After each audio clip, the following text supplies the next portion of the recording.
Welcome back, students. We are in session number 16 and this is the unit 3rd. So in the 3rd unit we will see the infancy period. So what is the meaning of infancy period, and what are the characteristics, and what are the developments happen during the infancy period, and what are the hazards. Everything will be covered in this unit 3. So the first session of the unit 3 is infancy period and its characteristics. So as we know, infancy starts from birth to the and during the 15 days of period of life is called as a infancy. So ಈ ಒಂದು session ಅಲ್ಲಿ ನಾವು ಶೈಶವಾವಸ್ಥೆ ಬೆಳವಣಿಗೆಯ ಕುರಿತು ಅರ್ಥ ಮಾಡ್ಕೊತಾ ಇದ್ದೇವೆ. ಶೈಶವಾವಸ್ಥೆ ಅಂದ್ರೆ ಮಗು ಹುಟ್ಟಿದಾಗ ಶುರುವಾಗಿದ್ದು ಮಗು 15 ದಿವಸ ಆಗೋವರೆಗೂ ಈ ಒಂದು ಅವಧಿನ ನಾವು ಶೈಶವಾವಸ್ಥೆ ಅಂತ ಕರಿತೀವಿ. ಈ ಶೈಶವಾವಸ್ಥೆಯು ಈ ನಮ್ಮ ವಿಕಾಸ ಮನೋವಿಜ್ಞಾನದಲ್ಲಿ 3ನೇ ಘಟಕದಲ್ಲಿ ನಾವು ಓದ್ತಾ ಇದ್ದೀವಿ. ಈ ಒಂದು ಶೈಶವಾವಸ್ಥೆಯ ಲಕ್ಷಣಗಳೇನು, ಯಾವ ರೀತಿ ಬೆಳವಣಿಗೆ ಆಗುತ್ತೆ, ಮತ್ತೆ ಬೆಳವಣಿಗೆಯಲ್ಲಿ ಏನಾದ್ರೂ ತೊಂದರೆಗಳಾದ್ರೆ ಅದಕ್ಕೆ ಯಾವ ರೀತಿ ತೊಂದರೆಗಳಾಗುತ್ತೆ ಅನ್ನೋ ಎಲ್ಲಾ ಒಂದು ವಿಷಯದ ಬಗ್ಗೆ ಈ ಒಂದು 3ನೇ ಘಟಕದಲ್ಲಿ ಓದ್ತಾ ಇದೀವಿ. ಅದರ ಒಂದು ಭಾಗವಾಗಿ ಈ ಘಟಕದಲ್ಲಿ ಈ ಒಂದು ಸೆಷನ್ ಅಲ್ಲಿ ನಾವು ಶೈಶವಾವಸ್ಥೆಯ ಗುಣಲಕ್ಷಣಗಳನ್ನ ಏನೇನು ಇದಾವೆ ಏನು ಅಂತ ಈ ಘಟಕ. Student, in this session we will see what is infancy and what are the developments happens during infancy and what are the characteristics of infancy. Infancy is the first stage in the development process after the birth. So infancy is the shortest of all periods of development stages. The infancy begins with birth and ends when the infant is approximately 2 weeks old. This period is divided into two, mainly the period of percunate and the period of neonate. The first period is from birth to the 15 to 30 minutes after birth, that is till the umbilical cord has been cut and tied. That during that time period is called as the period of percunate. The second one is period of neonate, from cutting and tying of the umbilical cord to approximately end of the second week of postnatal life. Means this is after that period of percunate to second weeks of postnatal life. Now the infant is an independent individual and not a parasite. During this period the infant has to make adjustment to the new environment. Means here the infant has to make the adjustment to the environment outside the environment of the uterus, and he has to get the nutrition or what are the necessary things for the development on its own. Earlier everything is received from the umbilical cord of the mother. ಈ ಒಂದು session ಅಲ್ಲಿ ನಾವು ಶೈಶವಾವಸ್ಥೆ ಅಥವಾ ನವಜಾತ ಶಿಶುವಿನ ಒಂದು ಅವಧಿ ಅಂತ ಏನ್ ಹೇಳ್ತೀವಲ್ಲ ಅದ್ರ ಬಗ್ಗೆ ತಿಳ್ಕೊಳ್ಳೋಣ. ಇನ್ಫ್ಯಾನ್ಸಿ ಅಥವಾ ಶೈಶವಾವಸ್ಥೆ ಅನ್ನೋದೇನದಲ್ಲ, ಇದು ಎಲ್ಲಕ್ಕಿಂತ ಬಹಳ ಚಿಕ್ಕವಾದ ಒಂದು ಅವಧಿ ಅಂತ ಹೇಳ್ತೀವಿ. ಒಬ್ಬೊಬ್ರು ಇನ್ಫ್ಯಾನ್ಸಿಯನ್ನ 2 ವಾರಗಳಂದ್ರೆ ಒಂದೊಂದು ಮನೋವಿಜ್ಞಾನಿಗಳು 1 ವರ್ಷ ಅಂತ ಹೇಳ್ತಾರೆ. ಬಟ್ ಇಲ್ಲಿ ನಾವು ಬೆಳವಣಿಗೆಯನ್ನು ತಗೊಂಡಾಗ ಬೆಳವಣಿಗೆಯನ್ನು ಅಧ್ಯಯನ ಮಾಡಕ್ಕೆ ನಾವೇನು ಒಂದು ವರ್ಗೀಕರಣ ಮಾಡ್ತೀವಲ್ಲ ಅದರ ಪ್ರಕಾರ ಈ ಒಂದು ಸೆಷನ್ ಅಲ್ಲಿ ಇನ್ಫ್ಯಾನ್ಸಿ ಅಂತಂದ್ರೆ 2 ವಾರಗಳ ಹುಟ್ಟಿದಿಂದ 2 ವಾರವರೆಗೆ ಇರುವಂತ ಒಂದು ಅವಧಿಯಾಗಿದೆ. ಈ ಒಂದು ಅವಧಿಯನ್ನು ನಾವು ಮತ್ತೆ 2 ಉಪ ಅವಧಿಗಳಾಗಿ ವಿಂಗಡಣೆ ಮಾಡ್ತೀವಿ. ಒಂದು ಸದ್ಯೋಜಾತ ಅವಧಿ ಮತ್ತು ಇನ್ನೊಂದು ನವಜಾತ ಅವಧಿ ಅಂತ ಹೇಳಿ. ಸದ್ಯೋಜಾತ ಅವಧಿ ಅಂತಂದ್ರೆ ಮಗು ಹುಟ್ಟಿದಾಗಿಂದ ಅದರದ ಒಂದು ಹಕ್ಕಳು ಬಳ್ಳಿಯನ್ನ ಕತ್ತರಿಸಿ ಅದನ್ನ ಒಂದು ಕಟ್ಟುವ ಒಂದು ಪ್ರಕ್ರಿಯೆ ಇರುತ್ತಲ್ಲ, ಅದು ಆಗೋ ಒಂದು ಸಮಯಕ್ಕೆ ನಾವು ಸದೋಜಾತ ಅವಧಿ ಅಂತ ಕರಿತೀವಿ. ಅದು ಒಂದು 15ರಿಂದ 20 ನಿಮಿಷ, ಅರ್ಧ ಗಂಟೆ ಒಳಗಡೆ ಆಗುವಂತ ಒಂದು ಕ್ರಿಯೆ. ಅದಾದ್ಮೇಲೆ 2 ವಾರವರೆಗೆ ಇರುವಂತ ಅವಧಿ ಏನಂತ ಕರಿತೀವಿ ನವಜಾತ ಅವಧಿ ಅಂತ ಹೇಳ್ತೀವಿ. ಇಲ್ಲಿ 2 ವಾರದಲ್ಲಿ ಮಗು ಸ್ವತಂತ್ರ ಜೀವಿಯಾಗಿ ಬಾಹ್ಯ ಪರಿಸರಕ್ಕೆ ಹೊಂದಿಕೊಳ್ಳಬೇಕು, ಮತ್ತೆ ಬಾಹ್ಯ ಪರಿಸರಕ್ಕೆ ಬೇಕಾದಂತ ಒಂದು ಏನೇನು ಅವಶ್ಯಕತೆ ಇರುವಂತ ಒಂದು ಹೊಂದಾಣಿಕೆ ಇರಬೇಕು, ಅದೆಲ್ಲ ಅದು ತಾನೇ ಮಾಡ್ಕೋಬೇಕಾಗುತ್ತೆ. ಹಿಂದಿನ ಅವಧಿಯಲ್ಲಿ ನಾವು ನೋಡಿದಾಗ ಎಲ್ಲ ತಾಯಿಯ ಮುಖಾಂತರ ಮಗು ತಾಯಿ ಮುಖಾಂತರ ಅವೆಲ್ಲ ಅವಶ್ಯಕತೆಗಳನ್ನು ಪೂರೈಸ್ಕೊತಾ ಇರುತ್ತೆ ಅಥವಾ ತಾಯಿ ಮೇಲೆ ಅದು ಅವಲಂಬನೆ ಹೊಂದಿರುತ್ತೆ. ಬಟ್ ಈಗ ಅದು ತನ್ನ ತಾನೇನೆ ಎಲ್ಲ ಬಾಹ್ಯ ಪರಿಸರಕ್ಕೆ ಹೊಂದಿಕೊಂಡು ಸ್ವತಂತ್ರ ಜೀವಾಗಿ ಇರುವಂತ ಅವಧಿಗೆ ನಾವು ಪೀರಿಯಡ್ ಆಫ್ ನಿಯೋನೇಟ್ ಅಂತ ಕರಿತೀವಿ. ಸೊ ಇಲ್ಲಿ ಒಂದಿಷ್ಟು ಲಕ್ಷಣಗಳಿದಾವೆ ಪ್ರತಿಯೊಂದು ಅವಧಿದು. ಅವು ಏನು ಅನ್ನೋದನ್ನ ನಾವು ಈ ಒಂದು ಸೆಷನ್ ಅಲ್ಲಿ ನೋಡ್ತೀವಿ. ಇದು ಒಂದು ಡೆವಲಪ್ಮೆಂಟ್ ಅಥವಾ ವಿಕಾಸ ತಗೊಂಡಾಗ ಈ ಪೀರಿಯಡ್ ಏನದಲ್ಲ, ಒಂದು ಅವಧಿ ಇನ್ನೊಂದು ಅವಧಿಗೆ ಹೆಂಗೆ ಪೂರಕವಾಗಿರ್ತದಂದಾಗ ಇದು ಮೊದಲನೇ ಅವಧಿ ಏನಿದೆಯಲ್ಲ, ಇದು ಎಲ್ಲ ಅವಧಿಗಳಿಗಿಂತ ಒಂದು ವಿಶೇಷವಾದ ಅವಧಿ ಅಂತ ಹೇಳ್ತೀವಿ. ಯಾಕೆ ಅಂತಂದ್ರೆ ಈ ಅವಧಿಯಲ್ಲಿ ಬಹಳಷ್ಟು ಮಗು ಒಂದು ತಾಯಿಯ ಗರ್ಭದಿಂದ ಹೊರಗೆ ಬಂದಾಗ ಹೊರಗಿನ ಪರಿಸರಕ್ಕೆ ಬೇಕಾದಂತಹ ಅಥವಾ ಬಾಹ್ಯ ಪ್ರಪಂಚಕ್ಕೆ ಬೇಕಾದಂಥ ಎಲ್ಲ ರೀತಿಯ ಒಂದು ಅವಲಂಬನೆ ಅನ್ನೋ ತಾಯಿ ಮೇಲೆ ಇದ್ದಂಥ ಮಗು ಈಗ ಸ್ವಾವಲಂಬನೆಯಿಂದ ಪರಿಸರಕ್ಕೆ ಹೊಂದ್ಕೊಳ್ಬೇಕಾಗಿರೋದ್ರಿಂದ ಇದು ಅದರದೇ ಆದಂಥ ಒಂದು ಕೆಲವು ವಿಶಿಷ್ಟ ಲಕ್ಷಣಗಳ ಹೊಂದಿದೆ ಅಂತ ಹೇಳ್ಬೋದು. ಆ ಲಕ್ಷಣಗಳು ಯಾವುವು ಅನ್ನೋದನ್ನ ನೋಡೋಣ. So as you know, infancy is a very shortest period of development. So during this period, the child or the newborn has to learn to develop or learn to live independently, because earlier it was dependent on the mother. So here that dependency has gone, and the newborn has to adjust with the environment. So for this adjustment to takes place, infancy is one of the unique period. So there are a certain characteristic which help in the individual or the newborn to adjust with the environment. So now we'll see what are those different characteristics of infancy period. The first one is infancy is a plateau in development. Means, as you know, prenatal period is the one of the most fastest development, fastest stage of development in human development stages. But here, when it comes to the infancy period, there is a delay, or there is a slow in growth or in the development, because the rapid growth and development which was in prenatal was suddenly come to a stop, or with the birth of the baby, that halt or growth of development is called as a plateau in development. Means here the infant has to make the necessary adjustment to the postnatal life, rather than developing the new abilities or new growth. Here the first important thing is it has to adjust to the outside environment, outside temperature, or outside the adaptation process has to takes place here. So for this reason, it is the growth will be plateau, or the growth will be halted in the 15 days of time. Once this adjustment have been, the infant again started to resume their growth and development. Because of this reason, after birth, sometimes most of the baby will lose their weight, birth weight. After the 15 days of that plateau of development completed, they again started to regain the weight. The halt in growth and development characteristic of this plateau is due to necessity of making radical adjustment to the postnatal life, because here the infant has to adjust with the environment, or it has to survive on its own. Because of this, it needs a lots of adjustment. So to adjust it to this postnatal environment, this plateau is common.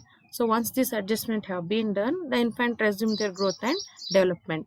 So ನಾವು ಒಂದು ಲಕ್ಷಣ ಏನಪ್ಪ ಶೈಶವಾದಿದಂದ್ರೆ, ಈ ಅವಧಿಯಲ್ಲಿ ವಿಕಾಸದಲ್ಲಿ ಅಥವಾ ಬೆಳವಣಿಗೆಯಲ್ಲಿ ಸ್ವಲ್ಪ ಮಟ್ಟಿನ ಕುಂಠಿತವನ್ನ ಕಾಣ್ತೀವಿ ನಾವು. ಯಾಕೆ, ಅಥವಾ ಹಿನ್ನಡೆ ಅಂತ ಹೇಳ್ಬೋದು, ಕುಂಠಿತ ಅನ್ನೋಕ್ಕಿಂತ ಹಿನ್ನಡೆ ಅಂತ ಹೇಳ್ಬೋದು. ಯಾಕೆ ಹಿನ್ನಡೆ ಕಾಣಿಸ್ಕೊಳ್ಳುತ್ತೆ ಅಂದ್ರೆ, ಜನನ ಪೂರ್ವ ಅವಧಿ ಏನದಲ್ಲ, ಒಂದು ವಿಕಾಸದ ಅವಧಿಗಳನ್ನು ತಗೊಂಡಾಗ ಬಹಳಷ್ಟು ವೇಗವಾಗಿ ವಿಕಾಸ ಹೊಂದುವಂತ ಅಥವಾ ಬೆಳವಣಿಗೆ ಹೊಂದುವಂತ ಅವಧಿಯಾಗಿದೆ ಯಾವುದು, ಜನನ ಪೂರ್ವಾವಧಿ. ಅದೇ ಜನನ ಪೂರ್ವಾವಧಿ ನಂತರ ಮಗುವಿನ ಒಂದು ಹುಟ್ಟಿದಾಗ, ಜನ್ಮವಾದಾಗ ಆ ಒಂದು ಬೆಳವಣಿಗೆ ಆಲ್ ಆಫ್ ಎ ಸಡನ್ ಏನ್ ಮಾಡುತ್ತೆ, ಹಿನ್ನಡೆ ಕಾಣಿಸ್ಕೊಳ್ಳುತ್ತೆ. ಯಾಕೆ ಹಿನ್ನಡೆ ಕಾಣಿಸ್ಕೊಳ್ಳುತ್ತೆ ಅಂತಂದ್ರೆ, ಈಗ ಮಗು ತನ್ನ ಅವಲಂಬನೆಯನ್ನ ಬಿಟ್ಬಿಟ್ಟು, ತಾಯಿಯ ಮೇಲಿರುವಂತ ಅವಲಂಬನೆಯನ್ನ ಬಿಟ್ಟು ತಾನೇ ಸ್ವತಂತ್ರವಾಗಿ ಪರಿಸರಕ್ಕೆ ಹೊಂದಾಣಿಕೆ ಮಾಡ್ಕೋಬೇಕು. ಮತ್ತೆ ಪರಿಸರದಲ್ಲಿ ಇರುವಂತಹ ಬೇರೆ ಒಂದು ಉಷ್ಣಾಂಶ ಇರ್ಬೋದು, ಅಥವಾ ಪರಿಸರದಲ್ಲಿರುವಂತಹ ಬೇರೆ ಬೇರೆ ಅಂಶಗಳಿಗೆ ಹೊಂದಾಣಿಕೆ ಮಾಡ್ಕೋಬೇಕಾದಾಗ ಅದಕ್ಕೆ ಸ್ವಲ್ಪ ಹೆಚ್ಚು ಸಮಯ ಆ ಒಂದು ಹೊಂದಾಣಿಕೆ ತೆಗೆದುಕೊಳ್ಳೋದ್ರಿಂದ ಈ ಒಂದು ಗ್ರೋತ್ ಅಥವಾ ಈ ಒಂದು ವಿಕಾಸ ಏನಾಗಿರುತ್ತೆ, ಸ್ವಲ್ಪ ಮಟ್ಟಿನ ಹಿನ್ನಡೆ ಕಾಣಿಸ್ಕೊಳ್ಳುತ್ತೆ. ಅದನ್ನ ನಾವು ವಿಕಾಸದಲ್ಲಿ ಹಿನ್ನಡೆ ಅಂತ ಕರಿತೀವಿ. ಜನನ ಶೈಶವಾವಸ್ಥೆ ವಿಕಾಸದಲ್ಲಿ ಇರುವಂತ ಹಿನ್ನಡೆ ಅಂತ ಹೇಳ್ತೀವಿ.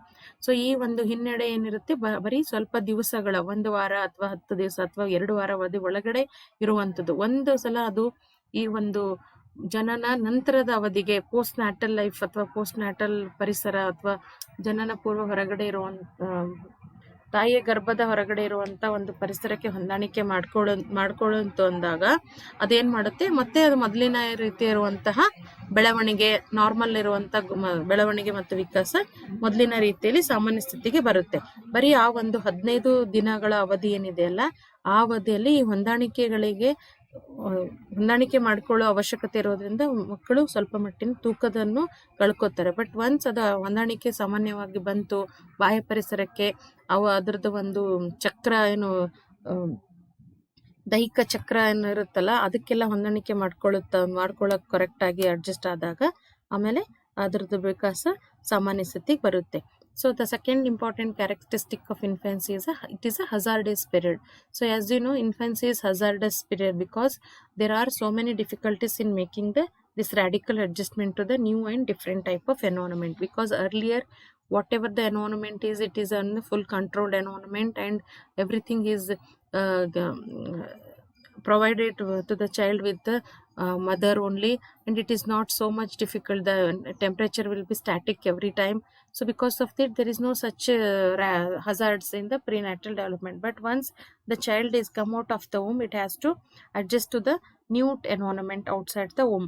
So because of this, physically it is a hazardous period. So sometimes the infant not able to adjust to the outside temperature or outside environment, then there may be some difficulties may happen. And psychologically, it is a infancy is a hazardous period because it is the time when the attitudes of significant people will help on the development process. Say for example, significant people means father, mother, or the family members of the child. Sometimes if there is no favorable attitudes towards that newborn child, or the birth process may have some complications, or the parents have to adjust to the new responsibility. Because of all these factors, sometimes the infancy period prove as a psychological hazard to the parents or the caregivers, because sometimes it is not able to understand what the infant needs, or sometimes it is not able to understand how we have to take care of that small baby. All these things make the nervous in the parents. Because of this, it is a sometimes psychological hazardous stage.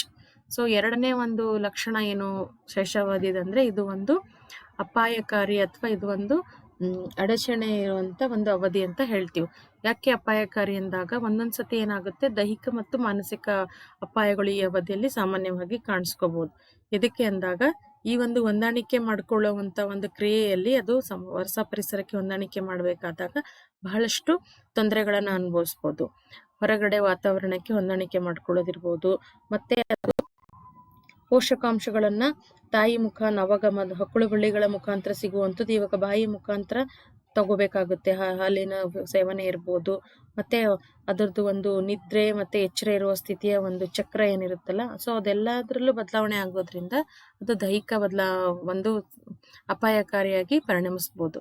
ಅದೇ ರೀತಿ ಮಾನಸಿಕ ಒಂದು ಯಾಕೆ ಆಗಿರುತ್ತೆ ಅಂತಂದಾಗ ಬಹಳಷ್ಟು ಸಲ ಒಂದು ಮಗುವಿನ ಬಗ್ಗೆ ಅಲ್ಲಿ ಅವರು ಜೀವನದ ಮಗುವಿನ ಪ್ರಮುಖ ವ್ಯಕ್ತಿಗಳು ಯಾರು ಇರ್ತಾರಲ್ಲ, ತಂದೆ ತಾಯಿಗಳು, ಪೋಷಕರು, ಅವರ ಒಂದು ಮನೋಭಾವ ಮಗುವಿನ ಕಡೆ ಸರಿಯಾದ ರೀತಿಯಲ್ಲಿ ಇರ್ಲಿಲ್ಲ, ಅಥವಾ ಮಗು ಅವ್ರಿಗೆ ಬೇಡದೆ ಇದ್ದಿರ್ಬೋದು, ಅಥವಾ ಮಗು ಯಾವ್ದಾದ್ರು ಕಾಯಿಲೆಗಳಿಂದ ಅಥವಾ ಅಂಗವೈಕಲ್ಯದಿಂದ ಹುಟ್ಟಿರ್ಬೋದು, ಅಥವಾ ಮಗುಗೆ ಯಾವ್ದಾದ್ರು ಒಂದು ಜನನ ಕ್ರಿಯೆಯಲ್ಲಿ ತೊಂದರೆ ಆಗಿತ್ತು ಅಂದಾಗ, ಸೊ ಇವೆಲ್ಲ ಅಂಶಗಳು ಒಂದೊಂದ್ಸತಿ ಏನ್ ಮಾಡುತ್ತೆ, ಮತ್ತೆ ಆ ಮಗು ತುಂಬಾ ಚಿಕ್ಕದಾಗಿರೋದ್ರಿಂದ ಅದನ್ನ ಯಾವ ರೀತಿ ನೋಡ್ಕೋಬೇಕು ಅನ್ನೋದು ಒಂದೊಂದ್ಸತಿ ತಂದೆ ತಾಯಿಗಳಿಗೆ ಒಂದು ಮಾನಸಿಕವಾದ ಒಂದು ಪರಿಣಾಮವನ್ನು ಅಥವಾ ಆಘಾತವನ್ನು ಉಂಟು ಮಾಡುವಂತ ಚಾನ್ಸಸ್ ಇರುತ್ತೆ. ಆ ಮಾನಸಿಕ ಅಪಾಯಕಾರಿ ಅಂತ ಅದಕ್ಕೆ ನಾವು ಈ ಅವಧಿಯನ್ನ ಹೇಳ್ತೀವಿ.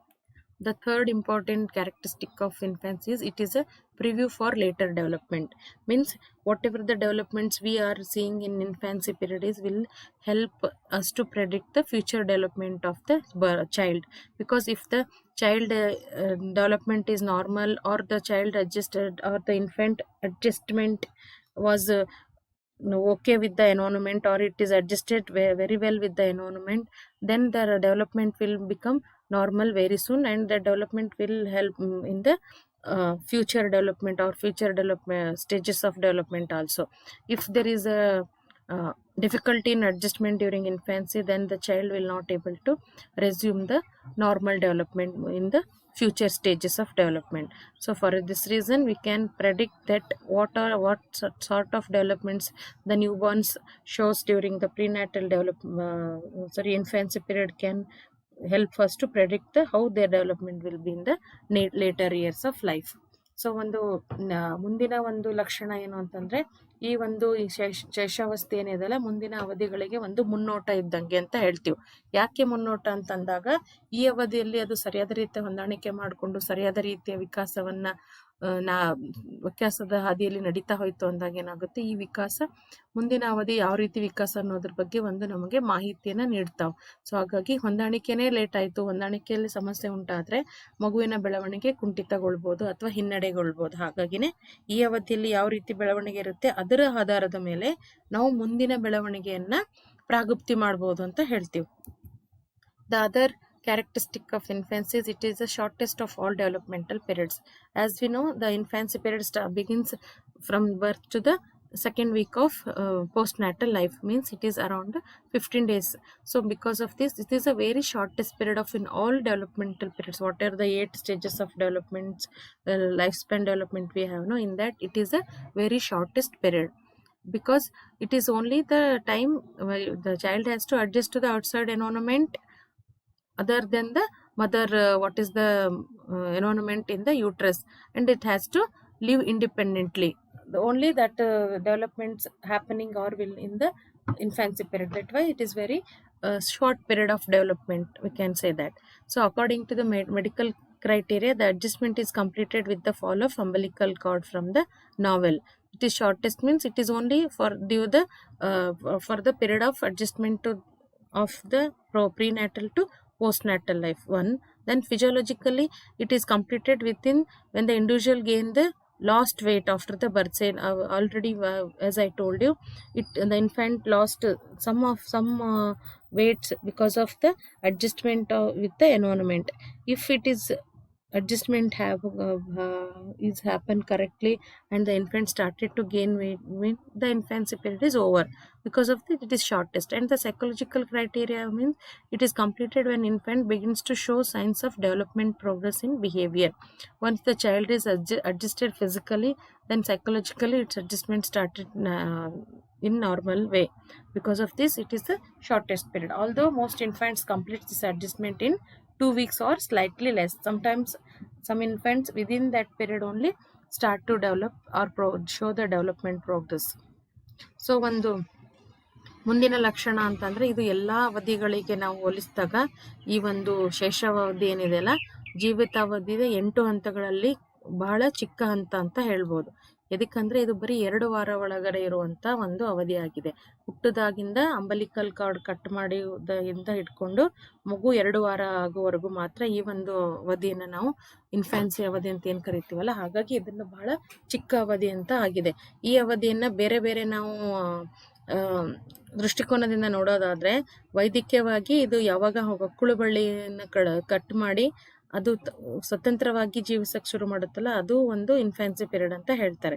ಅದೇ ಶಾರೀರಿಕ ಒಂದು ದೃಷ್ಟಿಕೋನದ ಪ್ರಕಾರ ನೋಡಿದ್ರೆ, ಯಾವಾಗ ಮಗು ತನ್ನ ಕಳೆದುಕೊಂಡಂಥ ಒಂದು ತೂಕವನ್ನು ಮತ್ತೆ ಪಡೆಯಕ್ಕೆ ಶುರು ಮಾಡುತ್ತೆ, ಅಂದರೆ ಹೊಂದಾಣಿಕೆ ಒಂದು ಪ್ರಕ್ರಿಯೆಯಲ್ಲಿ ತೂಕ ಕಡಿಮೆ ಆಗಿರುತ್ತೆ, ಆ ತೂಕ ಮತ್ತೆ ನಾರ್ಮಲ್ ಸಾಮಾನ್ಯ ಸ್ಥಿತಿಗೆ ಬಂದು ಅದು ಮೊದಲಿನ ತೂಕವನ್ನು ಹೊಂದುವ ಕಡೆ ಸಾಗುತ್ತಲ್ಲ, ಅದನ್ನು ನಾವು ಶಾರೀರಿಕ ಇದರ ಪ್ರಕಾರ ಇನ್ಫ್ಯಾನ್ಸಿ ಪೀರಿಯಡ್ ಅಂತ ಶಾರೀರಿಕ ದೃಷ್ಟಿಕೋನದ ಪ್ರಕಾರ ಇನ್ಫ್ಯಾನ್ಸಿ ಪೀರಿಯಡ್ ಅಂತ ಕರಿತೀವಿ. ಇನ್ನು ಮಾನಸಿಕವಾಗಿ ನಾವು ದೃಷ್ಟಿಕೋನದ ಪ್ರಕಾರ ನೋಡ್ರೆ, ಇದು ಒಂದು ಯಾವಾಗ ಮಗು ಒಂದು ವಿಕಾಸದಲ್ಲಿ ಮುನ್ನಡೆ ಕಾಣಿಸ್ಕೊಳ್ಳುತ್ತೆ ಅಥವಾ ವಿಕಾಸದಲ್ಲಿ ಪ್ರಗತಿ ಕಾಣಿಸ್ಕೊಳ್ಳುತ್ತೆ, ಅದು ವರ್ತನಾತ್ಮಕ ದೃಷ್ಟಿಯಿಂದ ನೋಡ್ತಾ ಹೋದಾಗ, ಸೊ ಅವಾಗ ಏನಂತೀವಿ ನಾವು ಅದನ್ನ ಒಂದು ಶೈಶವಾವಸ್ಥೆಯ ಒಂದು ಒಂದು ಅವಧಿಯ ಕಂಪ್ಲೀಟ್ ಆಗಿದೆ ಅಥವಾ ಅದು ಮುಗಿದಿದೆ ಅಂತ ಹೇಳ್ತೀವಿ. ಹಾಗಾಗಿ ಇದೆಲ್ಲ ಆಗೋದು 1 ವಾರ ಅಥವಾ 10-15 ದಿನದ ಅಂತರದಲ್ಲಿ. ಹಾಗಾಗಿ ಈ 3 ಒಂದು ಬೇರೆ ಬೇರೆ ಆಯಾಮದಿಂದ ನಾವು ನೋಡಿದಾಗ ಇನ್ಫ್ಯಾನ್ಸಿ ಯಾವುದೇ ಒಂದು ಆಯಾಮ ತಗೊಂಡ್ರು ಅದು ಬಹಳ ಕಡಿಮೆ ಇರುವಂಥ ಅವಧಿ, ಕಡಿಮೆ ದಿನಗಳ ಇರುವಂಥ ಅವಧಿ ಆಗಿದೆ ಅಂತ ನಾವು ಹೇಳ್ಬೋದು. And then next one is infancy is a time of radical adjustment. So although human lifespan legally begins at the time of moment of birth is merely an interruption of development, a pattern that started at the moment of conception. So as we know, the life begins at the time of conception, but legally we can say from the day of or the day of the birth we consider the child age, but most of the time it's as you know, physiologically it starts from the time of conception. So this is the period of radical changement or radical adjustment. Most of the radical adjustment has to made in this infancy period. It is a graduation from an internal to external environment. Means in prenatal, whatever the things are, that is internal environment. from that it has to change itself to the adjust with the external environment outside the womb. So like all graduations, it requires adjustment on the individual's parts. It may be easy for some infants to make this adjustment and difficult for others. So means from internal environment of uterus to the outer environment or outside the womb, it has there is a most of the radical changes in both type of environment. Here the infant has to make the adjustment to that, these two types of adjustment within the infancy period. Because of this is called as a time of radical adjustment. Some infants may make this adjustment very easily and very in a short period of span, but some infant may take much time. So because of this, it is a period of radical adjustment. So according to Miller, he has commented, in all rest of his life there will be never be such a sudden and complete change of locale. So for example, means here, when we take into all lifespan development, this is the period where there is a sudden radical changes or radical adjustment has to make to the environment. Because of this, it is a such a sudden and complete change of the environment will be there in this infancy period. ಈ ಒಂದು ಶೈಶವಾವಸ್ಥೆಯು ಬಹಳಷ್ಟು ಹೊಂದಾಣಿಕೆಯನ್ನು ಅಥವಾ ತೀವ್ರ ದೀರ್ಘವಾದ ಹೊಂದಾಣಿಕೆಯನ್ನು ಇರುವಂತಹ ಒಂದು ಸಮಯ ಅಂತ ಹೇಳ್ತೀವಿ. ಯಾಕೆ ಅಂದಾಗ, ನಾವು ಒಂದು ಸಾಮಾನ್ಯವಾಗಿ ನಾವು ಹುಟ್ಟಿದಾಗಿಂದ ಮಗುವಿನ ಒಂದು ವಯಸ್ಸನ್ನ ನಾವು ಅಥವಾ ಜನನ ಆಗಿದ್ದ ಒಂದು ಸಮಯವನ್ನ ನಾವು ಮಗುವಿನ ಜೀವನ ಶುರುವಾಗಿದೆ ಅಂತ ಹೇಳ್ತೀವಿ. ಆದ್ರೆ ನಾವು ವೈದ್ಯಕೀಯವಾಗಿ ಅಥವಾ ಇಲ್ಲಿವರೆಗೂ ನಾವು ನೋಡಿದಂಥ ಎಲ್ಲ ಒಂದು ಡೆವಲಪ್ಮೆಂಟ್ ಅನ್ನು ತಗೊಂಡಾಗ ವಿಕಾಸ ಅಥವಾ ಬೆಳವಣಿಗೆ ಯಾವಾಗ ಶುರು ಆಗುತ್ತಂದ್ರೆ ಗರ್ಭಾವಸ್ಥೆ ಯಾವಾಗ ಕನ್ಸೆಪ್ಷನ್ ಅಥವಾ ಗರ್ಭಧಾರಣೆ ಆಗುತ್ತೆ ಅವಾಗಿಂದಾನೇ ಶುರು ಆಗುತ್ತೆ. ಸೊ ಅವಾಗಿಂದ ಹೊರಗಡೆ ಇರುವಂತ ಅಲ್ಲೇನು ಪ್ರೀನ್ಯಾಟಲ್ ಅಥವಾ ಜನನ ಪೂರ್ವ ಅವಧಿಯಲ್ಲಿ ಇರುವಂತ ಪರಿಸರದಿಂದ ಬಾಹ್ಯ ಪರಿಸರಕ್ಕೆ ಮಗು ಬಂದಾಗ ಒಳಗಡೆ ಪರಿಸರ ಮತ್ತು ಹೊರಗಡೆ ಪರಿಸರ ಎರಡೂ ಬಹಳಷ್ಟು ಭಿನ್ನವಾಗಿರುತ್ತೆ. ಆ ಭಿನ್ನವಾಗಿರೋ ಪರಿಸರಕ್ಕೆ ಹೊಂದಾಣಿಕೆ ಮಾಡ್ಕೋಬೇಕಾಗಿದ್ದನ್ನ ನಾವೇನಂತ ಕರಿತೀವಿ, ಬಹಳ ದೀರ್ಘವಾದ ಮತ್ತು ಬಹಳ ಕಠಿಣವಾದ ಹೊಂದಾಣಿಕೆ ಆಗಿರುತ್ತೆ. ಸೊ ಹಾಗಾಗಿನೇ ಇದನ್ನ ಪೀರಿಯಡ್ ಆಫ್ ರಾಡಿಕಲ್ ಅಡ್ಜಸ್ಟ್ಮೆಂಟ್ ಅಂತ ಹೇಳ್ತೀವಿ ನಾವು. ಅದನ್ನ ಒಂದಿಷ್ಟು ಮಕ್ಕಳು ಬೇಗನೆ ಹೊಂದಾಣಿಕೆ ಮಾಡ್ಕೋತಾವ, ಒಂದಿಷ್ಟು ಮಕ್ಕಳಿಗೆ ಹೊಂದಾಣಿಕೆಯಲ್ಲಿ ಸ್ವಲ್ಪ ಸಮಯ ಬೇಕಾಗುತ್ತೆ. ಹೊಂದಾಣಿಕೆ ಮಾಡ್ಕೊಳ್ಳಕ್ಕಾಗದೇ ಇದ್ದಾಗ ಮುಂದಿನ ವಿಕಾಸದಲ್ಲಿ ಹಿನ್ನಡೆ ಕಾಣಿಸುತ್ತೆ. ಈ ಇಷ್ಟು ಹೊತ್ತು ನಾವು ಇನ್ಫ್ಯಾನ್ಸಿ ಅಥವಾ ಶೈಶವಾವಸ್ಥೆಯ ಒಂದಿಷ್ಟು ಲಕ್ಷಣಗಳೇನು, ಆ ಒಂದು ಲಕ್ಷಣಗಳನ್ನ ಯಾವ ರೀತಿ ಬೇರೆ ಬೇರೆ ಆಯಾಮದಲ್ಲಿ ನೋಡಿದ್ದಾರೆ, ಮತ್ತೆ ಆ ಲಕ್ಷಣಗಳು ಏನೇನೋ ಕುರಿತು ನಮಗೆ ವಿವರಿಸ್ತಾವ ಅನ್ನೋದನ್ನ ನೋಡಿದ್ವಿ. ಮುಂದಿನ ಸೆಷನಲ್ಲಿ ಬೇರೆ ಒಂದು ಟಾಪಿಕ್ ಒಂದಿಗೆ ನಾವು ಹೊಸ ವಿಷಯಗಳನ್ನ ತಿಳಿದುಕೊಳ್ಳೋಣ.